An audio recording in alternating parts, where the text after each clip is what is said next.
ओम नमो नारायण। आइए दोस्तों सुनते हैं योगिनी एकादशी की कथा। पौराणिक कथा के अनुसार महाभारत काल के समय एक बार युधिष्ठिर ने भगवान श्री कृष्ण से कहा, हे भगवान, आपने मुझे ज्येष्ठ मास की एकादशी की कथा तो सुना दी, अब आप कृपा करके मुझे आषाढ़ मास की कृष्ण पक्ष की एकादशी के बारे में भी बताइए। धर्मराज युधिष्ठिर के आग्रह करने पर पद्मनाभ श्री कृष्ण ने उन्हें आषाढ़ मास के कृष्ण पक्ष की योगिनी एकादशी का महात्म्य बताना प्रारंभ कर दिया। तो भगवान श्री कृष्ण ने जिस कथा का रसपान धर्मराज युधिष्ठिर को कराया था, आज चलिए हम सब भी उस कथा का रसपान करते हैं। ये कथा उस समय की है दोस्तों, जब स्वर्ग धाम की अलकापुरी नगरी में कुबेर नाम का एक राजा रहा करता था। वो बड़ा शिव भक्त था और प्रतिदिन शिव की पूजा किया करता था। उसके राजमहल में एक बहुत ही सुंदर बगीचा था, जिसमें सुंदर और बहुत ही सुगंधित फूल खिला करते थे। और कुबेर महाराज प्रतिदिन नियम से भगवान शिव की पूजा में वो सुगंधित फूल अर्पित किया करते थे। सुगंधित फूलों को लाने की जिम्मेदारी हेममाली नाम के एक व्यक्ति पर थी। हेममाली का काम था कि वो समय से भगवान शिव की पूजा में प्रयोग होने वाले फूलों का प्रबंध कर सके। हेममाली की विशालाक्षी नाम की एक सुंदर स्त्री थी और वो अपनी स्त्री के प्रति बहुत ज्यादा सम्मोहित था। एक दिन जब मानसरोवर से वो पुष्प लेकर आया तो उसे अपनी स्त्री की याद आई और वो अपनी स्त्री की याद में अपने घर चला गया। वहां पर जाकर वो अपनी स्त्री के साथ हास्य विनोद करने लगा, रमण करने लगा, जिसकी वजह से वो भूल गया कि उसे समय से भगवान शिव की पूजा में प्रयोग होने वाले फूलों को महाराज कुबेर तक पहुंचाना है। महल में महाराज कुबेर हेममाली की बहुत देर तक राह देखते रहे और उस दिन वह पूजा में भगवान शिव को सुगंधित फूल भी अर्पित नहीं कर पाए। अब जब बहुत देर हो गई तो राजा कुबेर ने अपने सेवकों को आज्ञा दी और कहा कि तुम लोग जाकर हेममाली के नहीं आने का कारण पता करो, क्योंकि वो तो अभी तक फूल लेकर आया ही नहीं है।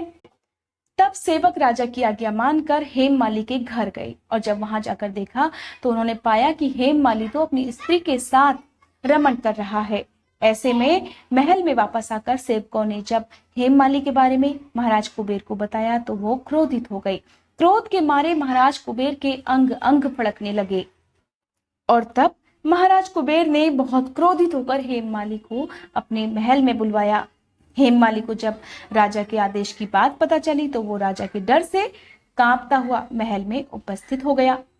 राजा ने क्रोधित होकर उससे कहा, दुष्ट, पापी, नीच, तूने आज मेरे आराध्य मेरे शिव जी की पूजा का अपमान किया है। तूने भगवान शिव का अपमान किया है और अपनी जिस स्त्री के सम्मोहन में आकर आज तू अपने कर्तव्य को भूला है। जा, मैं तुझे श्राप देता हूं कि अब तू अपनी स्त्री का वियोग सहेगा और अब तुझे कोढ़ी बनकर धरती पर जाना होगा। इस तरह महाराज कुबेर के श्राप से हेममाली का स्वर्ग से पतन हो गया और वो उसी पल पृथ्वीलोक पर आ गिरा। पृथ्वीलोक पर आते ही उसके शरीर में सफेद कोढ़ हो गया और उसकी स्त्री भी उस समय अंतर्ध्यान हो गई। पृथ्वीलोक पर आकर हेममाली ने बहुत सारे दुख भोगे। भयानक जंगल में जाकर अकेला बिना अन्न और जल के वो निरंतर भटकता रहा।